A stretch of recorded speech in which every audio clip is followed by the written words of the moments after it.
بێت. ڕێبواردوایین هەواڵ و زانیاریەکان دەربارەی دانیشتنی ئەمڕۆی پەرلەمان گەشتۆ بەکوێ؟ بەڵێ ئێستاکە سەرەتای گفتوگۆکانە بۆی کە داخل بن بۆی کە گفتوگۆ بکەن لەسەر بڕگە و مادەکانی ئەو پەیڕەوە نوێی کە پەرلەمانی یاخود ئەو لیژنەی کاتیەی کە ئەو پەیڕەوەیان ئامادە کردووە. دیارە لە سەرەتای دەستپێکی گفتوگۆکاندا سەرۆکی کاتی ئەو لیژنەیە ئاماژەی بۆەوە کرد کە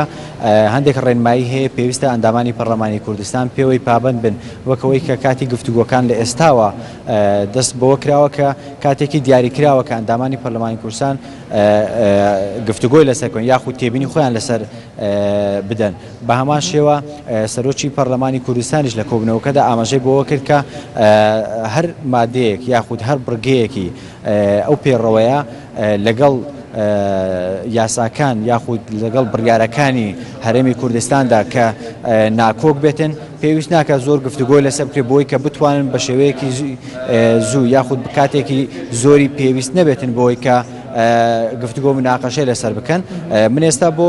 زانیاری زیاتر یاخود بۆ گفتوگۆی زیاتر شوان شێخ ئەحمەد ئەندامی پەرلەمانی کوردستان لە فراکسیۆنی پارتی لەگەڵمدا دەمەوێت گفتوگۆ لەگەڵ ئەوان بکەم شەیدا کاکشوان کاتت باش دەمەوێت ئاماژە بکەم کە لە ناو هۆڵی پەرلەمانە ئێوە چەند قسەیەکتان کرد بۆی کە ئێستا کاتی ئەوە نییە کە پەیڕەوە گفتوگۆ لەسەر بکرێتن و چونکە زۆر کێشەی تر هەیە دەمەوێت لەسەر ئەوە ینی تێبینی ئێوە یاخود سەرنجی ئێوە لەسەر گفتوگۆکردن لەسەر ئەو پەیڕەوەیە چییە؟ بەڵێ زۆر سپاس. طبعا من لە ناو هۆڵی پەرلەمان نیش ڕای خۆم دەربڕی کە هەچەندەگە پەیڕەوی ناوخۆ مناقەشەکردن لە سەری گرنگیشە بەڵام ئیشوکارەکانی پەرلەمان لەسەر پەیڕەوی ناوخۆی پەرلەمان ڕانەوەستا و پەچی نەکەوتووە. ئێمە کۆمەڵە قەیران هەیە کە ڕوبەروی خەڵکی کوردستان بۆتەوە دەکرا ئێمە وەکو پەرلەمانی کوردستان هەم تەشەنوزادەکانی ڕابردوو لەبیر بکەین بین بە یەک تیمەوە ئیش بکەین هەڵوێستەکانی خۆمان بگۆڕینەوە ڕایەکان دەرببرین لەسەر ئەوەی چۆن ئەو قەیرانانەی کە ڕوبەروی هەرێمی کوردستان بۆتەوە هەم قەیرانی داراییە قەیرانی داعشە قەیرانی کۆچ و کۆچکردنی گەنج و لاوەکانمانە بۆ هەندەران و هەروەها مەسەلەی کرێتیە مەسەلەی موچەیە کۆمەڵێک قەیران هەیە کە ڕوبەری هەرێمی کوردستان بۆتەوە دەکرا هاوڵاتیان لەوەی کە ئومێدیان بە پەرلەمانی کوردستان هەیە کە پەرلەمان لە ئەولویاتی کارەکانی ئەو بەرنامانەیدا بنابایە کە چۆن بتوانی لە کەمکردنەوەی قەیرانەکان بەسەر خەڵکی کوردستاندا دەور ببینی نەوەک بابەتە کە ماوەیەکی زۆری بۆ تەرخان بکرێ کە تەئسیری لەسەر ئیشوکارەکانی پەرلەمان نەدەبوو لەوەی ئێمە پەیڕەوێکی ناوخۆمان هەیە ڕاستە پێویستی بە هەموارکردنەوەی چەند مادەیەکی بەڵام دەکرا ئەوە بۆ دوای ئەوەی کە قەیرانەکان چارەسەری بکرا وایە هەوڵدانەکان بەردەوام بە بۆی خەڵکی کوردستان دڵی بۆی خۆش بە کە لە سەرەتای ئیشوکارەکانی پەرلەمان ئەوەیە کە چۆن دیراسەتی وەزی ئێستای کوردستان دەکرێت چۆن هەنگاودانجە بە تەنسیق لەگەڵ حکومەتی هەرێمی کوردستان بۆی ئەو قەیرانانە چارەسەریان بۆ بکرێت. کە ئێوە ئەندامی لیژنەی یاساین لە پەرلەمانی کوردستاندا زۆرێک لەو پرۆژە یاسایانە تا ئێستا یاخود بە تایبەتی پرۆژەی یاسای چاندن و گواستنەوەی ئەندامانی لە شمرۆڤ کە لە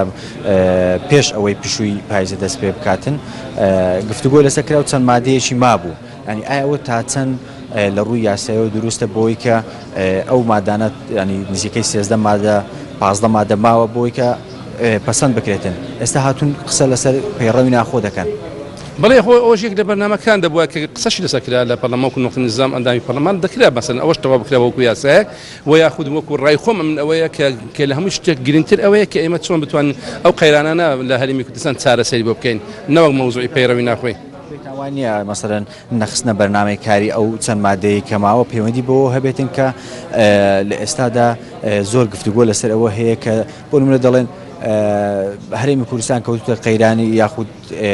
فەراغی یاسایەوە بەشێکی تر دەڵێن نەخێر ئەو بڕیاری ئەنجومەنی شورا کاری پێ دەکرێت بەڕێز مەسعود بارزانی وەکو سەرۆکی هەرێمی کوردستان دەمێنێتەوە ینی ئەو پرۆژە یاسایە ئەگەر بەهات بۆ پەسەند بکرابە کێ ئیمزای دەکرد ینی ئایا سەرۆکی هەرێم ئیمزای دەکردەوە؟ دەکرێت ئەوەی لە سەرۆکیاتی پەرلەمان پرسیار بکرێت بەڕاستی ینی ئەو یاسای هەم دەبووە گفتوگوی لەسەر بکرێت بڵێ وەکو ڕای من لەبەر ئەوەی کە ئەو پرسەکە هاتە ئاراوە بە پێی مادەی 72 دەستوری عراقی وەروەها بە پێی بڕیاری دادگای عراقی ژمارە 50 ساڵی 2010 و بە پێی مادەی 16 یاسایەکەش سەرۆکە موجودە وجودی هەیە دەکرێت استمرارێت وەربگریتن و ئەو داواکاری کە بە پێی مادەی 11 فقرەی 2 کە فقرەی 1 کە دەکرا مەسەلەن هەردوو لە طرف کە داوایان کردیە بۆی ڕایان دەربێت و ڕاکە ئیلزامی دەبێت هەردوو طرف هەم سەرۆکاتی هەرێمی کوردستان هەم سەرۆکاتی پەرلەمان کە داوا ڕادەکەن لە ئەنجومەن شورا دەبێت ئەو ڕایە ئیلزامی و جێبەجێ بکرێت و شتێکی سەرمێنراویشتە کە تەماشا دەکەی بەڕێ سەرۆکی هەرێمی کوردستان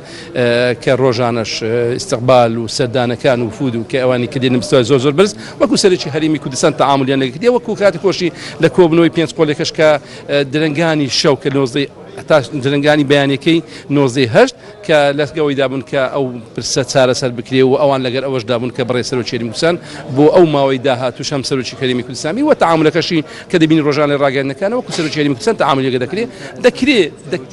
کوردستان مامەڵە دەکاتنی ئێوە ئەنی ئەگەر بێت و پرۆژەیەک لە پەرلەمانی کوردستان دەرچێ کێ ئیمزای دەکات ئەنی ئێوە لەگەڵ ئەوەدان کە سەرۆکی پەرلەمان ئیمزایکە وەکو سەرۆکی هەرێم یاخود لە دژی ئەوەدان یاخود هەر پێتان وایە سەرۆ مەسعود بارزانی وەکو سەرۆکی هەرێمی کوردستان پێویستی ئیمزای بکات ئەم باسم کرد تەعاملەکە هەر وایە کە لەگەریش دەکرێت وەکو سەرۆکی هەرێمی کوردستان بەڵام ڕای جیاوازە لە ناوەن فراکسیۆن هەیە تەسەووڕ دەکەم مودەی تەواو بووە و ئیشوکارەکانی یعنی دەسەڵاتەکان سەرۆکی پەرلەمان بەکاری بینی کە ئێمەش وەکو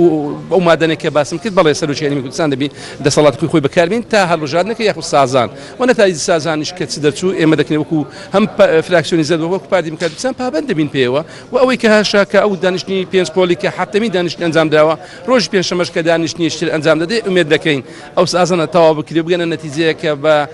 دڵی خەڵکی کوردستان دابی ئومێد بەخش بیتن بۆی ئێمە بتوانین بینای زۆر شت لەسەر ئەو دانیشتانە ئەنجام دەین تا بتوانین ئەو قەیرانانی کە ڕوبەرووی هەرێمی کوردستان بۆ ئەو قەیرانە چارەسەر بکەین و خەڵکی کوردستان تیتر لە ناو ئومێدیدا نەبیتن کە ماوەش زۆرە ئێمەی پەرلەمان سەرقاڵی ئەو بارودۆخین ئەو پرسینە کە تا ئێستا پێمان چارەسەر نەکراوە.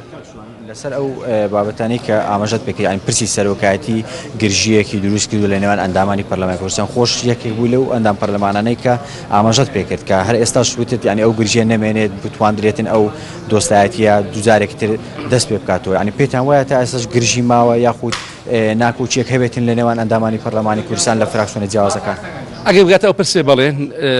ڕای جیاواز هەیە لەسەر ئەو پرسە بۆی ئومێد دەکەین لە ڕێگەی سازانەوە ئیتفاقی سیاسی دەست بکرێ بۆ ئێمە پەرلەمانی کوردستان نەچواتەوە یاسا ئەو پرسە چارەسەری بۆ بکەین شتێکیش خۆشاراوە نییە بەڵێ لەسەر ئەو پرسە ڕای جیاواز هەیە لە نێوان فراکسیۆنەکان لە نێوان لانە سیاسیەکان تا دەگەنە سازان و پەرلەمانی کوردستان دەڵێم ینی هیچ گرژیەک هەیە لە نێوان تا ئێستاش مابێتین لە دوای ئەوەی کە دانیشتنانەکرا ئێمە وەکو ئەندامانی پەرلەمانی کوردستان زۆر لەگەر یەکتر لێک نزیکین ینی من لەگەر فراکسیۆنەکان تر فراکسیۆنە هەر یەکەوە ئەندامێک برادراتی باشمان دروست کردو لەگەر یەکتر بەڵام ئەوەمانەیەوە نییە کە ڕای جیاواز نییە برادراتی و دۆستایەتی و ئەوانەمان بەردەوامە بەڵام لەگەر ئەوشدا ڕای جیاوازش هەیە و ئومێد دەکەین نەتایجی ئەو کۆبنەوەی کە سبەینێش کە قەولە ئەنجام بدرێ نتیجەش ئومێد بەخش بە خەڵکی کوردستان بدا بۆ ئێمەش پەرلەمانی کوردستان بینە سەری شوکارەکانی خۆمان زیاتر کە پاش ئەوەی کە ئیتفاقی سیاسی دەستکرێت بۆی بتوانین ئەو قەیرانانە کە ڕوبەرووی هەرێمی کوردستان بۆتەوە چۆن بتوانین بارسوچێک بۆ هاوڵاتیانی کوردستان ئەوە بکەین کە لەو ژیانی کە تێدایە کە بەڕاستی جێگای دڵخۆش جێگای دەستخۆشیشە کە خەڵکی کوردستان تەحملی ئەو هەموو بارودۆخی کردیە ئەو هەموو بێکاری و بێوەزع خراپی کردیە لە پێناوی ئەوەی کە کوردستان سەربەخۆی کوردستان بەرەو پێشەوە هەنگاوی جدی بەهاوێ ئەو یاسانی کە لە پەرلەمانی کوردستان جەدەچێن لە پێناو بەرژەوەندی خەڵکی کوردستان دابێت وەڵامێکی زۆر ڕوونم دەست نەکەوێت یەکی لە ئەندامانی پەرلەمانی کوردستان ئاماژەی بۆ کرد تا ئێستاش گرژی هەیە لە نێوان ئەندامانی پەرلەمانی کوردستان و لە دوای ئەو دانیشتانە کراوە من دەمەوە لێوە پرسیمانی ئێوە هەست بەو گرژی ئەکەن کە لە نێوانتاندا هەیە ئەگەشتی شخصی بێگە ناوەکو ئەندامانی پەرلەمان سەردانی فراکسیۆنەکان یەکیش دەکەین و بەردەوامیشمان هەیە و هاتوۆشمان هەیە و ڕۆژانە تەماشا دەکەن خۆتان کە ئەندامی پەرلەمان بەیەکەوە دێن لە فراکسیۆن جیاوازش بەیەکەوە دێنە پەرلەمان و گفتوگۆش دەکەن و دەرچوونیشیان بەیەکەوە بەڵام وەکو واسم کرد ڕای جیاواز نابێ ڕەنگدانەوە لەسەر ئەندامێتی ئێمەی ئەندامانی پەرلەمان بینە ناو پەرلەمانی کوردستان زۆر سپاس بۆی کە بە شێوەی ڕاستەوخۆ لەگەڵمان بوون بەڵە شەیداوەی کە بیستانەوە وتەی ئەندامانی پەرلەمانی کوردستان کە لە گەشتەکانی تری هەواڵ بۆ بینێرانمان بەستەوە و ئەمەش ڕای پەرلەمانتاری فراکسیۆنی پارتی شوان شێخ ئەحمەد بوو لەوەی کە لە ئێستادا پێویستە ئەو قەیرانانە چارەسەر بکرێت پێویستە کێشەی هاوڵاتیان چارەسەر بکرێتن گفتوگۆ لەسەر پرۆژە